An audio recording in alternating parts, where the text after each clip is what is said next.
Welcome to Fireside Giants, a featured podcast by Empire Sports Media. I'm your host, Alexander Wilson, and my co-hosts, Anthony Rivardo and Mike Iarapino. Give us a follow on Twitter if you haven't already, Alex Wilson ESM, Anthony_Rivardo, and Mike_NYY. Make sure to hit that follow button on our YouTube, and if you're on iTunes, leave that 5-star review. Like I said in the last pod, we are not the Dollar Tree, we only accept 5 stars. We are the good stuff, Gucci bag couture, you know how it is. So today, we're another quarantine podcast, so we're getting a little bit more familiar with this new, repertoire and routine that we have going on with everybody indoors. So we're trying to put out some more content, make things a little bit more enjoyable, because I know I'm going stir crazy and have severe cabin fever, and it's raining in New York, so there's nothing to do. And what else to do but talk about the Giants? So how are you guys doing, Mike? How are you doing? I'm all right. Just excited for this. I'm done with school finally today, so let's get on to it. Oh, really? Yeah. Are you done? Like no, for not good? done. But for today, Mondays are long for me. Today. So yeah. Damn. Well, okay. How you doing, Anthony? Wish I could say the same, but I still have to finish a math quiz after this. So, business. He goes before the podcast. He goes, "Oh, do you know calculus?" And I'm like, "Do I look like I can just like whip up calculus answers off the bat, like off the rip? Just I know how to do calculus, like." 4 years out of school. No, I don't know how to do calculus. I can do like basic percentages, and that's pretty much it. But yeah, like today, there's some news. There's some news going on in the Giants world. Blake Martinez had a nice little conference today, kind of detailing all the negative things that we've been saying about him. I know Anthony is not the biggest fan. We have been hearing a lot about that from him, but he did give us some good insight into why we have these thoughts about him being terrible in coverage, and why he didn't take any risks in 2019. Had 155 combined tackles, but he only had 1 interception and 1 forced fumble for a linebacker that's involved. Why aren't those numbers higher? I don't know if you guys saw this interview, this phone call, but he gave some good answers. I mean, he told us in Green Bay the reason he left, or not the reason he left, but a big reason why he just joined the Giants, and he said it was a no-brainer to join the Giants, was because they were playing him in this match cover zone kind of scheme where he actually was put into a zone coverage, right? But it's supposed to look like man coverage. So that's why if you watch his, lowlights, where there's a good amount of them in coverage, and he has a really high completion percentage against, as Anthony will attest to, you can see that a lot of them were in front of him. Like, he's supposed to be guarding a zone that looks like man, so he's not actually supposed to be manning up with specific guys and following them, which is what the misconception was with him. But Anthony, how does this change your perspective now that you know a little bit more about the scheme, that it wasn't all his fault? I will say it does make a little bit more sense once you put all the pieces of the puzzle together. Patrick Graham did leave for Miami last year, and that's when the performance level of Blake Martinez dropped off significantly. In 2017, he was actually somewhat decent in coverage. I think he had one of the highest Pro Football Focus grades in coverage for linebackers in 2017. And then Patrick Graham left, and obviously he was the linebackers coach with Green Bay in 2017. Correct me if I'm wrong, but I'm pretty sure that's the way it goes. And then he goes to Miami in 2018, and now he's back with the Giants and in 2020. And obviously Blake Martinez... I think Graham was within 2018. Because I think that when Fackrell had 10.5 sacks. So 2018 to 19 is when the coverage grade dropped off for Martinez. And that's when the defensive scheme changed for him. And now going into 2020, it would make sense that he would want to reunite with Patrick Graham, who knew how to use him better in coverage like he did in 2018 with Green Bay. Right, yeah. Right. And that's, hitting on that point, it's important to note that Patrick Graham was the linebackers coach in Green Bay. Right. So he wasn't in charge of running the defense. He wasn't the coordinator. And, we saw, Martinez kind of struggle in that coverage role. So I think this year they'll kind of use him in a specific way, and they'll actually maximize his talents. But Mike, what are you thinking about Martinez moving forward after hearing, this new news? Well, I will say this. So when I went back and watched him on NFL Game Pass, his plays and coverage, I noticed there were a lot more good ones in 2018. And for some reason, my dumbass didn't put it together, saying, "Oh, well, Patrick Graham was there in 2018, so I should have put 2 and 2 together there." But he did look better on film that year as compared to last year. So I am a bit more optimistic about it. And, the thing about Martinez is, like, unlike Alec Ogletree, I think he has the ability to be better in pass coverage, but, like, a guy like Ogletree just didn't have it physically. But I do think Martinez does have it physically. I know he's not super quick or super athletic, but he's not as bad as what we had here, so I don't expect him to be what I thought Corey Littleton was or what I think he is, but he still should be all right, in my opinion. Like, the more of the 2018 version as compared to the 2019 version. Right, and Ogletree still baffles me. Like, you'd see him come out of nowhere with, like, one-handed catches, like 5 interceptions in a season, and then suddenly you'd watch him get burned by, like, Jason Witten, like I continue to say, can't even get a job at CBS commentating, but still burning Alec Ogletree in coverage. So it's crazy to me how, his numbers did not tell the full story, and that's kind of a thing with Martinez here. The statistics say one thing, but there's a different narrative to follow when you actually hear about the scheme he was playing in and how it was holding him back. And he said today that he played more of a cleanup role with Green Bay, and that's important to know because in that Mike linebacker spot where he will probably play with the Giants, he's soaking up tackles, right? So he's bringing the guy in front of him. So let's say Connolly's in front of him. He's shooting the gap, and then if say the runner gets past Connolly, gets past the first level, he's there to mitigate any big gains, and that's kind of why he racks up so many tackles in that second level area. But it's interesting to see like how they're going to use him because Patrick Graham wants to play like I think a predominant 3-4, but then have some 4-3 sprinkled into it, diverse looks, multiply, and that's where Isaiah Simmons is like super intriguing to me. But it doesn't make sense. There's so many things that don't make sense at this point. Like, do you think they'll draft Isaiah Simmons and just leave Ryan Connolly behind? Like, what are you thinking about that? That was my problem with it. That's why I asked you guys, I think 2 episodes ago, I was like, well, what do you do with Ryan Connolly if you draft Isaiah Simmons? Because you're probably not going to go out there with 3 inside linebackers. I mean, I guess you could because maybe you put Simmons at free safety or something crazy like that. I really don't know. So that's why it wouldn't make sense to me. I think if you look at the depth chart right now, you have 2 pretty good inside linebackers, you would hope at least, especially if Connolly comes back healthy and plays like he did last year. So at least you have 2 guys right now. But if you were to draft Simmons, there's 3 guys in 2 spots. So in that case, it wouldn't make too much sense to me. Yeah, the way I see it, I don't really think that drafting Simmons would be leaving Connolly behind just because nobody has really heard about Connolly's injury in months and how he's progressing. So we don't really know if he's going to be healthy. We just heard. What was it? He just said he's going to be back. He said he's going to be back for spring training. Or not spring training, on baseball news. He said he's going to be back for training camp. That's if there is a training camp at this rate. Right. So, but barring still, the worst. Continue. He's a rookie coming off of a torn ACL. And he only played 4 professional games. I'm not really depending on him going into the next season. I think if he comes back, it's a nice boost to the defense. But I'm not really plugging him in as a starter when he gets back. I think he's got to kind of earn it again, prove that he is the same player that he was before the injury, because obviously a torn ACL is a serious injury. There's plenty of professional athletes who don't fully recover from that, and you want to make sure he's not going to be one of those athletes. So to me, Connolly is like a backup plan at this point. It's like if he comes back healthy, he gets that role if he proves that he can play at that level, but I'm not counting on him to play at that level right away. It takes a while to get back into playing shape after tearing your knee like that. Right. And I think that's the big, concern with Connolly. His sample size is so small, but we saw some really good flashes of play. And returning from a torn ACL is not easy, and a lot of players, like you said, can't recover fully, and that should be our biggest concern there. But I think that there's a lot to be excited about with him, too. A lot of players do return fully. That's the alternative argument. And you could say that giving him that shot, Wisconsin breeds really good linebackers. Like we're looking at Zach Bond out of Wisconsin, too, and he's looking phenomenal as a pass rusher as well. So, and a sideline-to-sideline kind of guy. He's an awesome prospect if the Giants can, look at him in the second round. But Connolly's intriguing, I agree with you, though. I think that putting all our chips in on him to start for the foreseeable future is doubtful, and that's why I don't think there should be any concern when it comes to drafting Simmons. If they like Simmons, take Simmons and don't look back.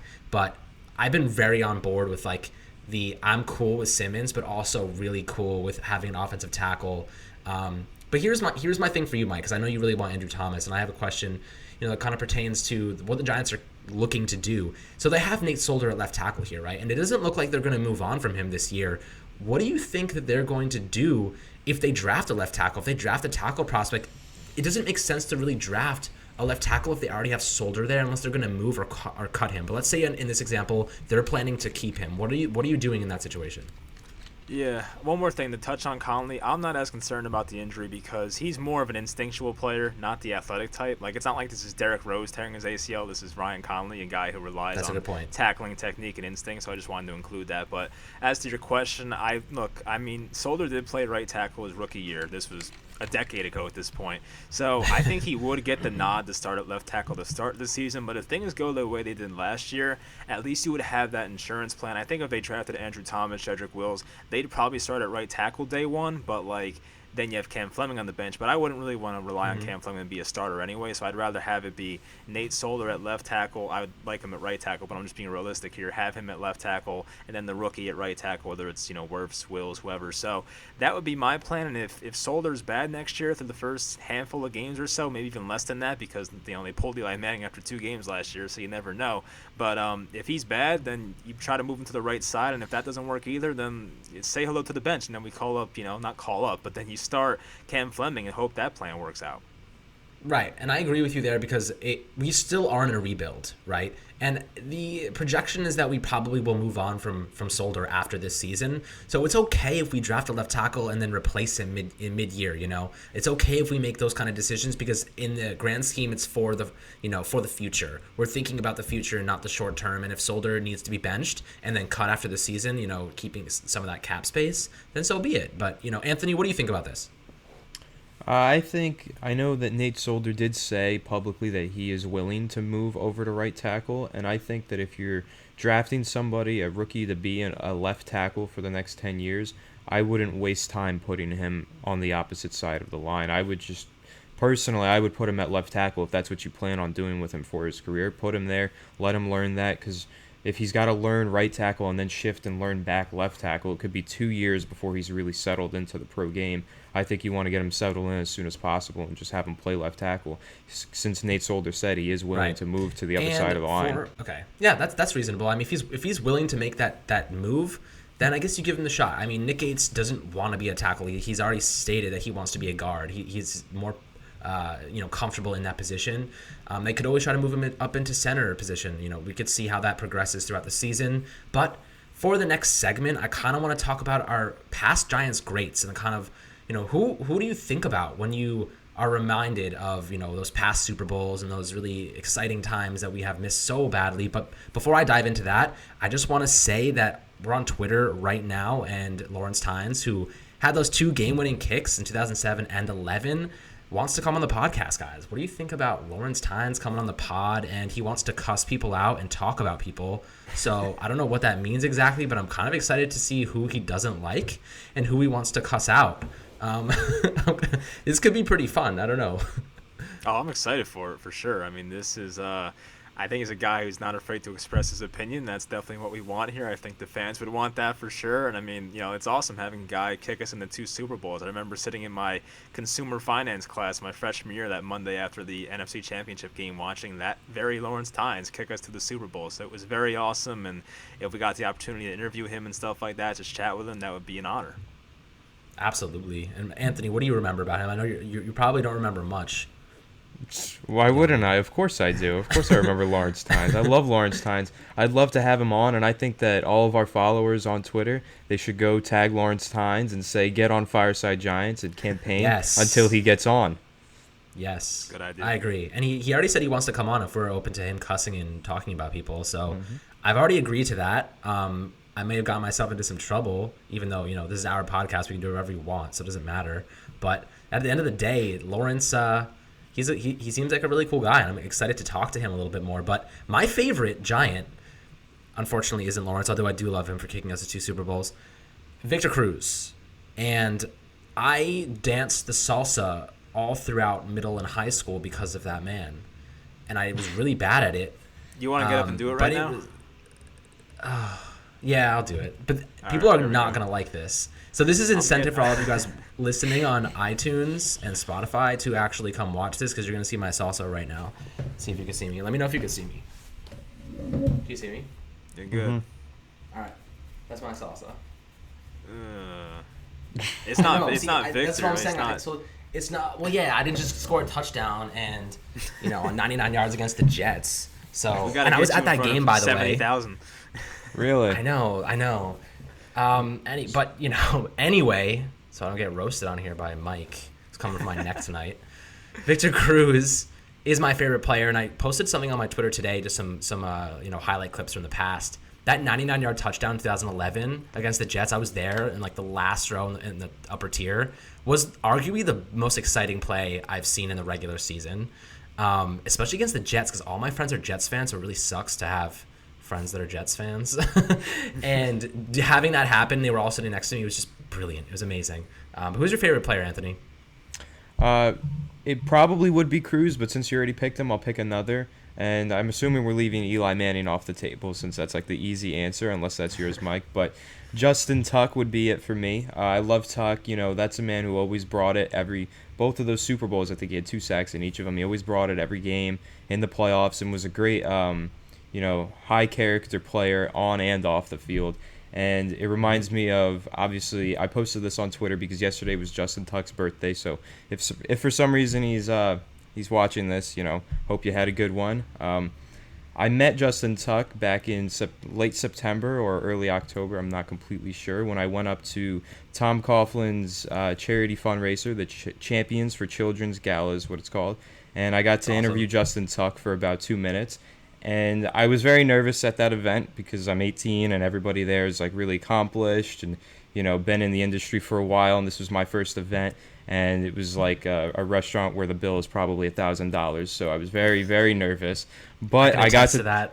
Yeah, I got to talk to Justin Tuck, and he couldn't have made me like more happy and comfortable being in that situation because he was like the nicest guy I've ever had a conversation with, the nicest guy I've ever spoken to. And I'm really appreciative that he was so friendly because there was another guy I interviewed who wasn't so friendly, and Tuck was, and no, I'm not going to name drop. Well, it was Nate Solder. Nate Solder was not the friendliest guy that I've ever met. That's all I'm going to say. He's going through some stuff, though. He is. And I'm so that's why I didn't want to name drop. But it just, being that this was my first event, when I didn't get the friendly response from the first interview, it kind of pushed me back. But then when I got to Tuck and he was super friendly, I opened up more. I felt more comfortable, and I was a lot happier. And, it was really awesome talking to one of my childhood heroes like that and seeing that he's as great of a guy as I always imagined he would be. Right. And that's awesome. But Justin Tuck is one of those guys, like, it always kind of blows my mind how you can be such a nice guy off the field and then you step on the field and you're just a different animal. You're just an absolute beast. Like Quentin Nelson, I always wonder, like, he seems like a nice guy, but then you come across him in the trenches and you're just like, who is this man? This is not a human being. This is a miniature like version of the Hulk. But it's crazy to think about how they can switch on that motivational like confidence and just grittiness so quickly. I don't know, just doesn't seem natural to me. But I guess that's why we're not football players. But Mike, who's your guy? There's many reasons why we're not football players, but I actually watched an interview or listened to one with Quentin Nelson. That guy has a very odd personality. Just doesn't talk a lot. I think it was a Pat McAfee interview really? Last year. It was he's I don't know how to explain it, but anyway, my favorite Giant. I mean, you guys took some really good ones, and this one's kind of out of left field, I guess. But Antrel Rolle was my guy. I loved him. Ooh. I mean, he did not miss a game, and Classic. he was every time I saw him in a 3rd down and long situation, and it was him versus somebody else on a tackle where you needed to make that tackle or else the guy would get by for a 1st down. I was like, he's got it. There's no way. This guy did not miss many tackles. I mean, he spent 5 seasons here, of course, won a Super Bowl with us, was a big part of that secondary, and just the fact that he showed up every single Sunday, was durable, was a leader of that secondary. I love the guy. I actually saw an autographed jersey of him in the mall probably a few months ago, and I was very, very close to getting one, but I was I don't have that money right now, so let's wait on it, but maybe one day I'll get one. That's a pretty cool jersey to get for Antrel Rolle, right? Who are some other old guys that you remember, like McQuarters? Remember McQuarters in the secondary? And he used to return kicks too, right? Not mistaken. I think so. Yeah. There's so many. And Aaron Ross. I always loved Ahmad Bradshaw. Just his mentality towards the game. He just was one of those guys. I think he was undrafted or a 7th round pick or something, right? Yeah, I think so. Yeah, 7th round pick to make that kind of mark.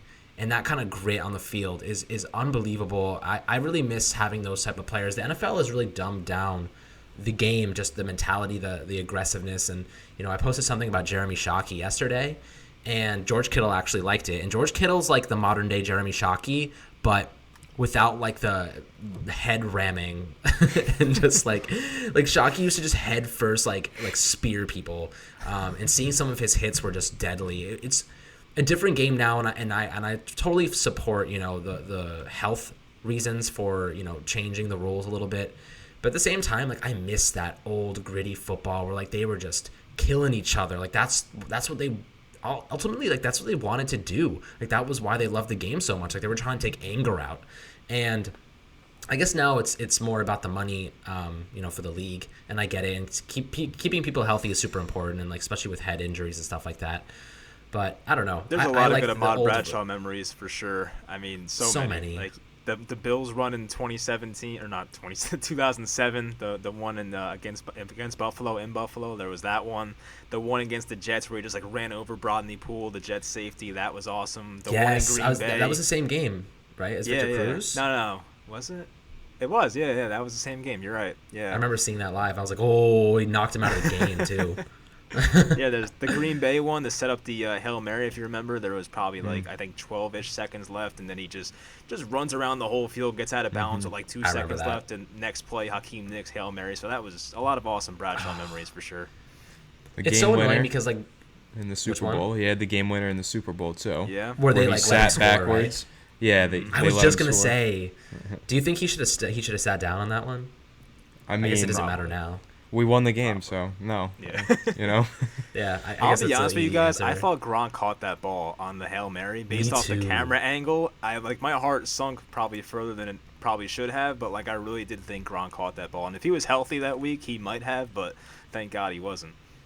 As a Giants fan, it's only fair to be as pessimistic as possible when it comes to anything good. At the time, we were awesome though. Like I'll never forget that moment. I was downstairs and I fell out of my chair, just in pure awe. Just I'll never forget. I want to hear in the comments, what was your reaction to the Giants winning in 2007, 2011?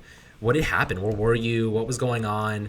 Because all I can remember is just my heart beating out of my chest. I've never been so close to a heart attack before. I guess that's what it must feel like to be having a heart attack, and just like and seeing Gronk almost catch that pass.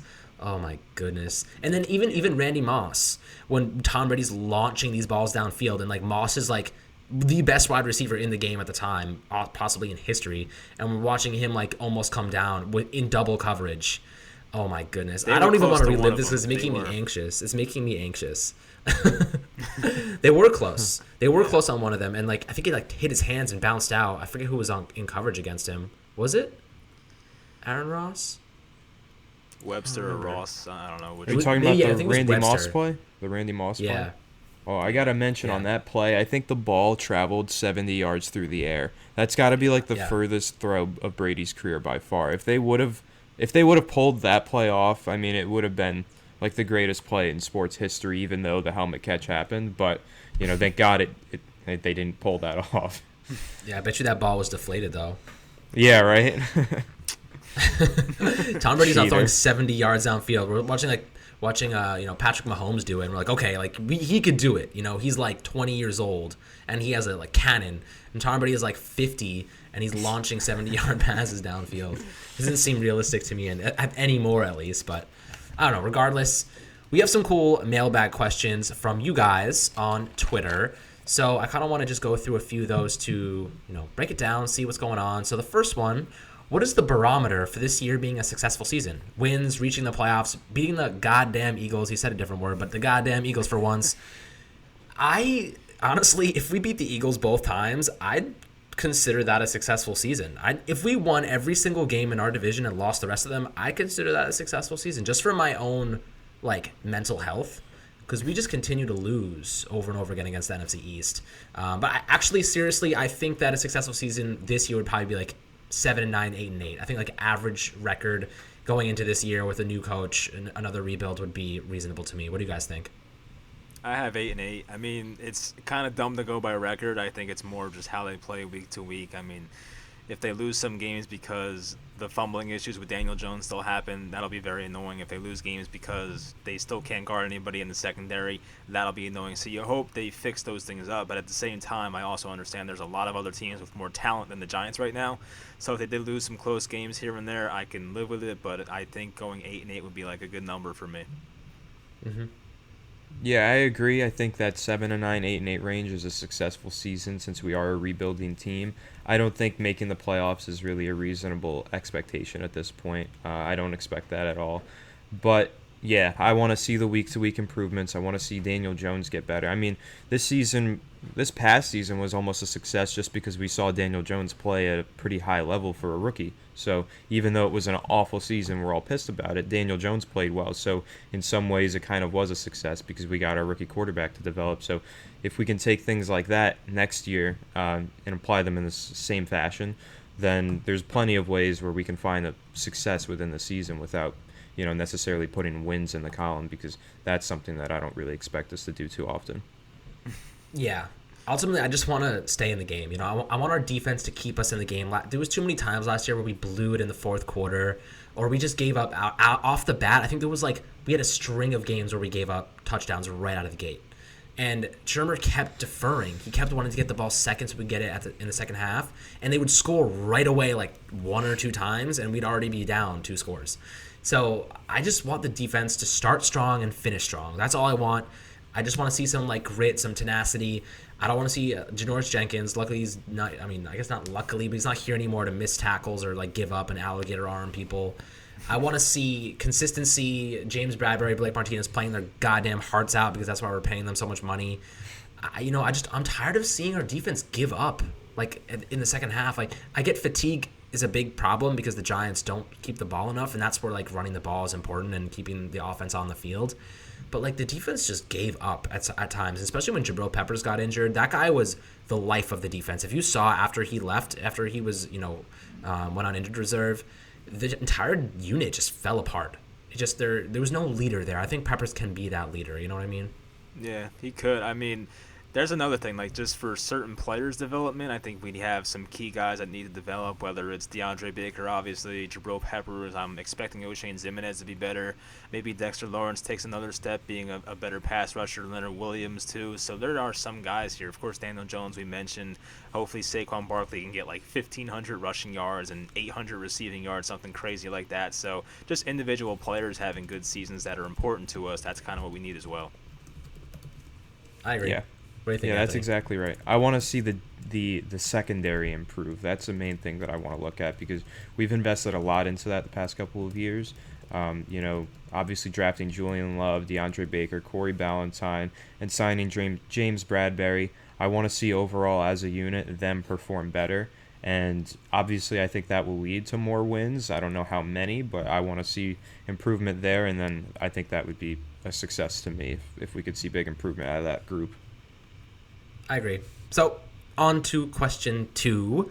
If Chase Young, Simmons, and any of the offensive linemen are on the board, who are you taking? Mike, who are you taking? This should be an easy answer. Don't even mess around. Yeah, Chase Young. That's all. Most important position right there for us. We need it. We haven't had a good pass rusher in, I don't know, a long time. Jason Pierre-Paul, maybe. I don't know. So we need a guy like that, the alpha pass rusher. Hopefully Chase Young gets you that for sure.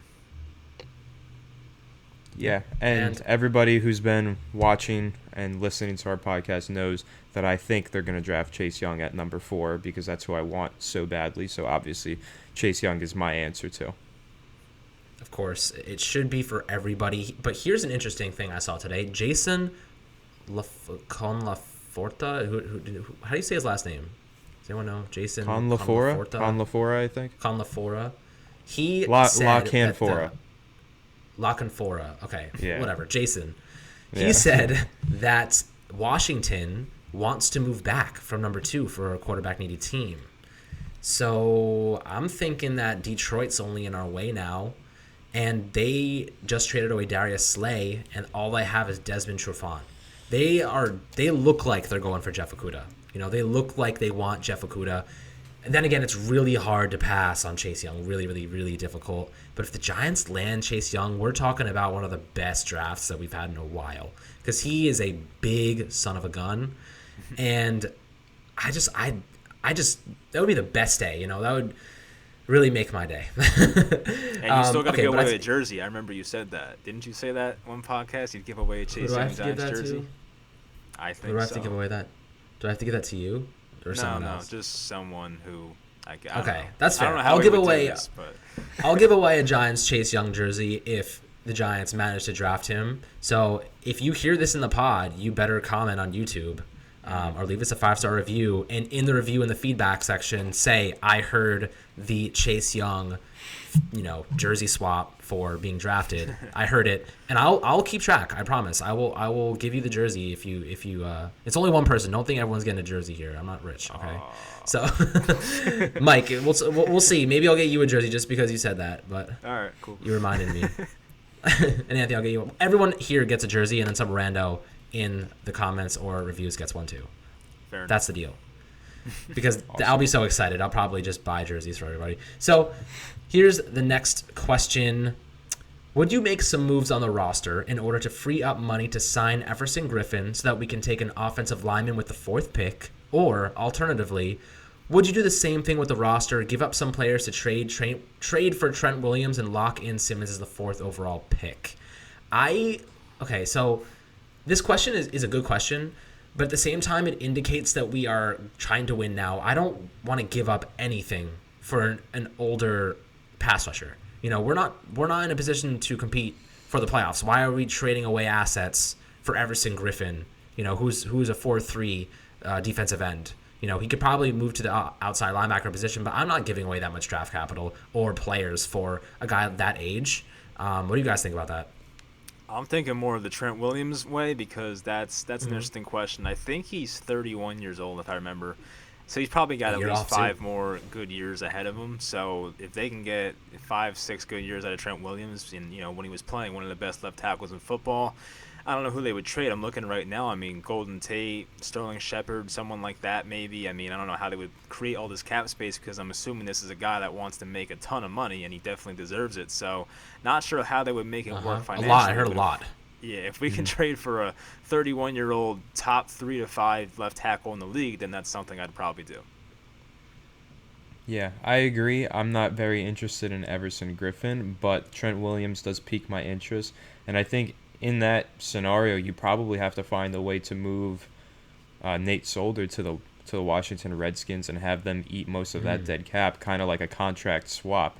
I think that's the only way you would really be able to make that work.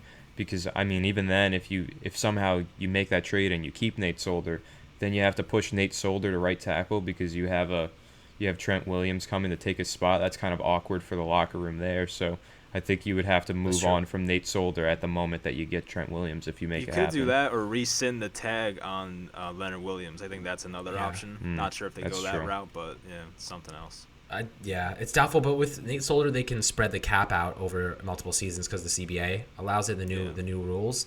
But that would be hilarious if we traded Nate Solder to the Redskins. Like, they're kind of becoming our farm system or our dumpster. Like, we're just giving them Landon Collins, giving them Eric Flowers, just giving all of our old players away to them, and they're like happily taking them and continuing to lose. Same as us, which is probably why they're losing too. We're giving them our losing players.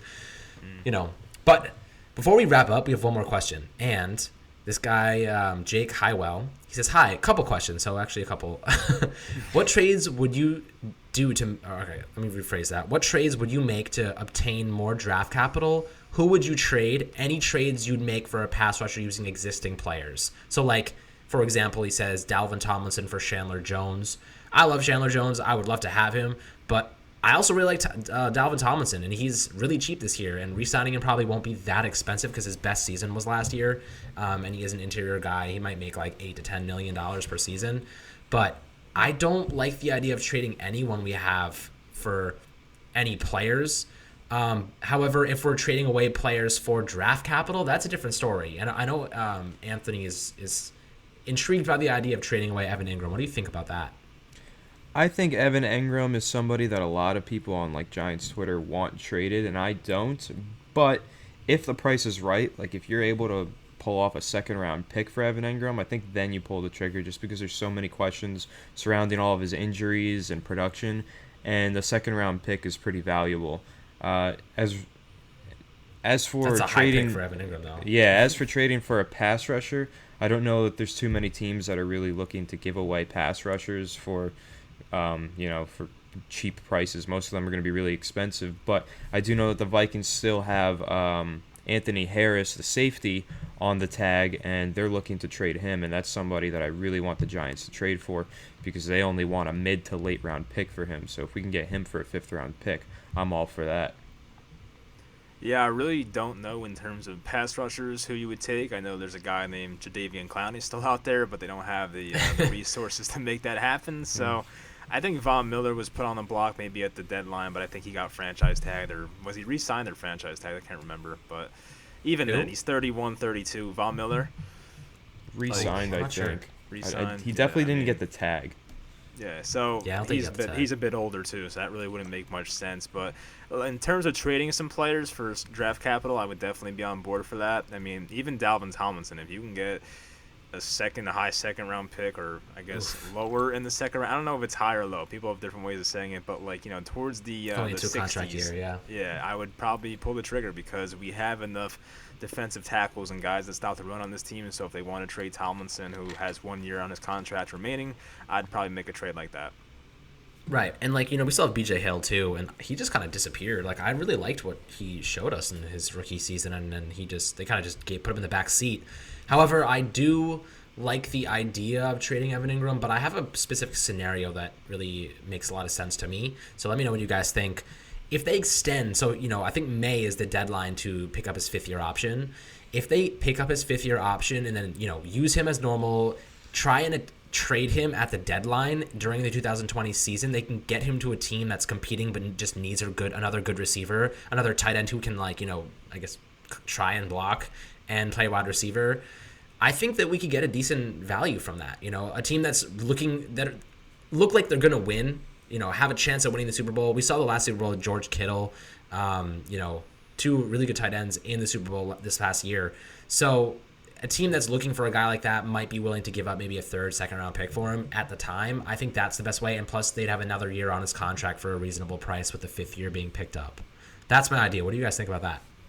It's possible. I mean, he would have to play well the first 6-7 weeks whenever the trade deadline is, stay healthy. I mean, there's a lot that has to go into it, but if he's at that point where he's putting up good numbers and stayed healthy for the first half of the season, then definitely that would definitely be something I'd want to do. I mean, especially if they have a guy in Caden Smith who shows more growth in his 2nd year on this team. If that's something that happens, then that would be even more likely to trade a guy like Evan Engram.